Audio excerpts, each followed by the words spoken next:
everybody. You're back with Ms. Kinnaman, Mr. Renner on another football lesson today. So what you need today is a football, a chair, and some cones. So welcome. We're going to do a warm up, a health activity, and you'll know what we're learning today, and then we'll do some activities, and then we'll have a closure. So for our warm up today, you'll have 30 seconds to do these 10 exercises. You can do them in whatever order you like. There's a 30-second timer up in the corner, and it'll take you about 5 minutes to complete all of the exercises. So you can go ahead and go.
All right, time is up. I hope you got a really good warm up of your muscles. Let's move on to our health activity. So for our health activity, we're going to watch a TED Talk video on what steroids do to our bodies.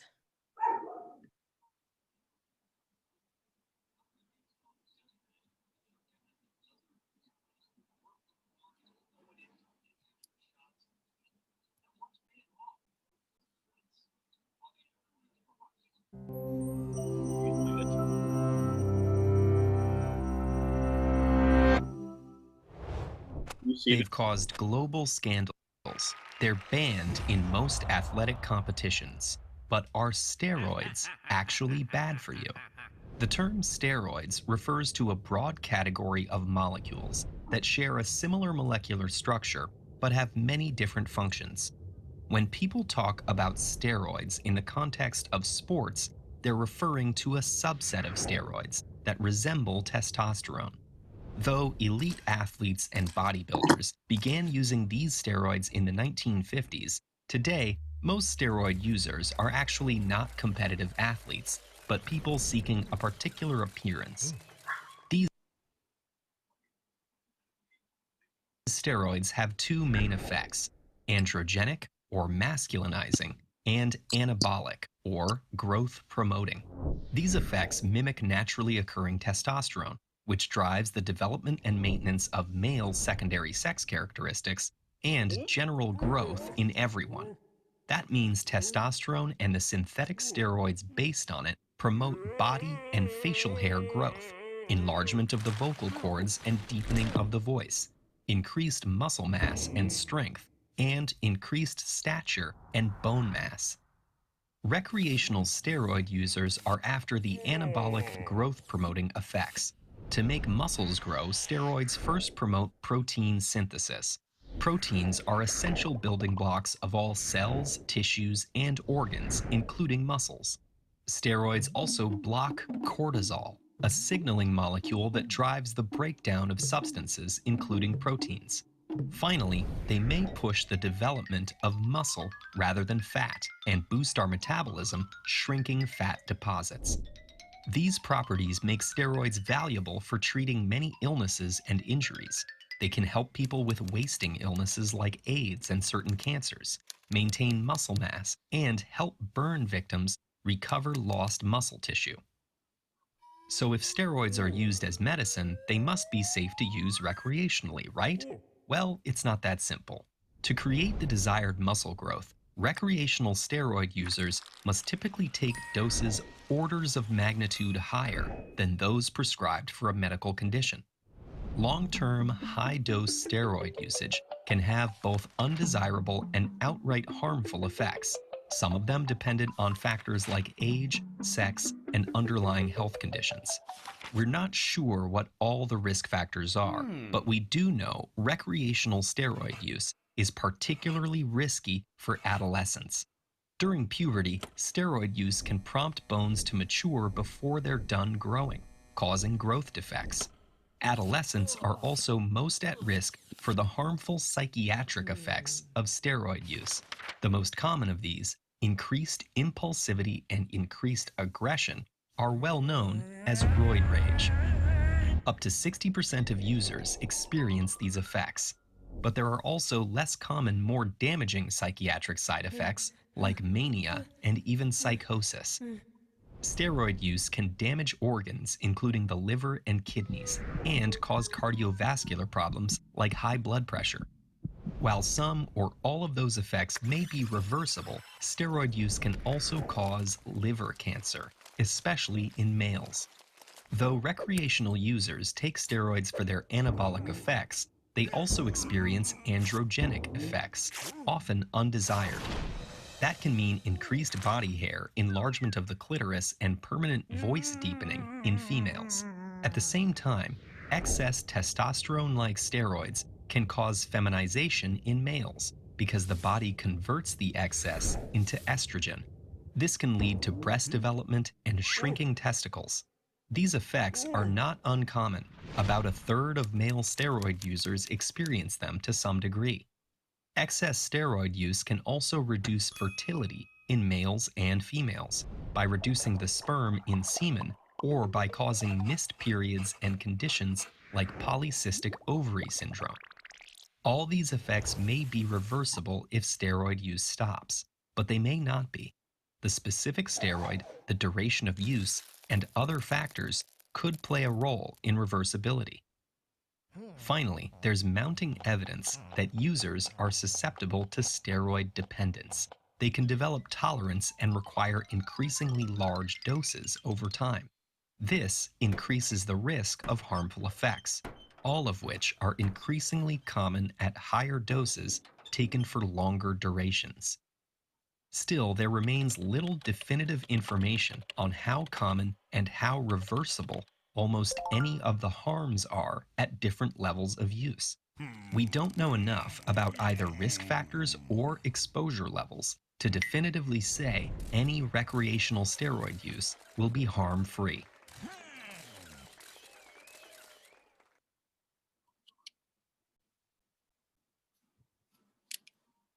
All right, so that's what steroids can do to your body and the effects it causes. Let's move on to what we're going to learn today. We're going to learn the skills to play a game of football. Last class we learned how to route run, and today we're going to learn how to carry the football using the running techniques and stuff we learned in our last lesson. All right. So for activity 1, guys, in your first task, we're gonna have use these cues. What the cues are: have the football in. You want the football in the elbow part, the elbow crease of your arm, and the other part, which is your hand, being held, so it's grasped in between your body. As you can see, this is a football running back named Aaron Jones. He is doing it with his left arm. Whichever we want you to use your comfortable arm, holding as tight as you can, because for ball carrying, it's very important to be able to carry the football correctly. So for 3 minutes, we want you to do that by running. Have a cone down in a certain area, whatever length you want, and run that length for like 3 minutes using your comfortable arm, hand, whatever you want to call it. Miss Kinnaman, can you do the timer, or do you want me to do it? Got it. So just do a minute 30 after this minute 30. So just, yeah. So we're doing a minute 30. Well, the timer here says a minute 30, so you can do a minute 30 when that minute 30 is up. Okay. Thank you. Got it.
All right, time's up.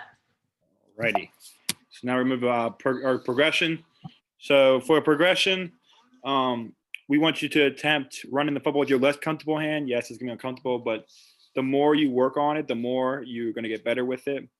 So do the same same cues. You want your ball on your elbow and the hand on top of the football, ball close to your body, hold it as tight as you can, and just run the same distance you did for the first time. So Ms. Kinnaman, you can do just 1 minute when this timer comes out, and then 1 minute timer. Sounds good. Thank you.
All right, time's up.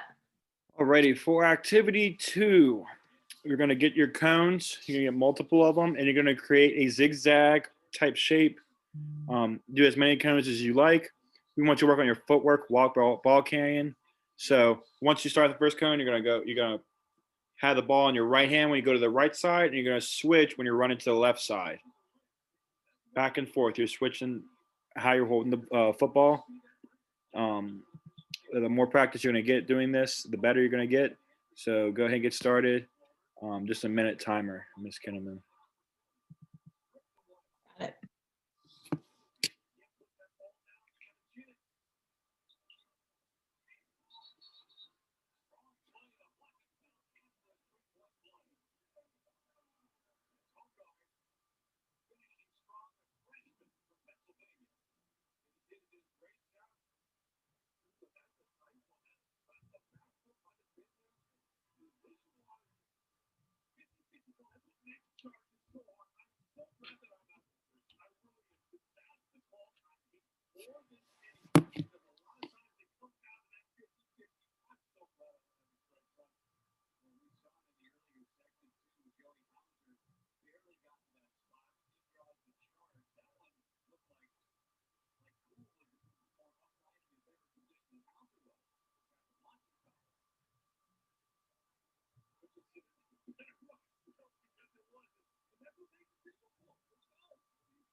Time's up. Alrighty. So for our progression, now using your comfortable arm first, have a parent or a friend try hit the ball out of your hand while you're running from cone to cone. Nothing too harsh. We don't want anybody getting hurt, but we want to see how well you can control the ball. And once you figure out how much pressure you put on the ball, because if you hold on too much, it's going to easily come out. If you hold on to it too loose, it's going to come out, obviously. So for the next 3 minutes, we want you to run cone from cone and have somebody trying to knock the ball out of your hand. They give you something simple, nothing too harsh. Just a minute, Miss Kinnaman. Thank you.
Time's up. Alrighty, and so for our combination task, you can't see it, but we're gonna have you use the zigzag cones, your proper ball handling carrying cues, and a parent or friend try to knock out the ball out of your grasp. So each time you go to a different cone, you're gonna switch, and they're gonna try to knock out the ball out of each arm, each cone, depending on how many parents you have or how many friends you have with you. Try and complete that task. Um, just each cone switch and just run through it a couple and for 5 minutes. Miss Kim and my timer's not going down, so just for 5 minutes. Remember to use all the proper ball carrying cues. All right, starting the timer now. All righty.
All right, time's up.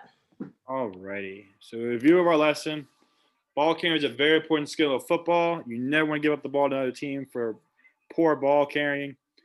Following the cues is very key. Ball on your elbow with the hand on the top of the football. Ball close to your body as tight as you can.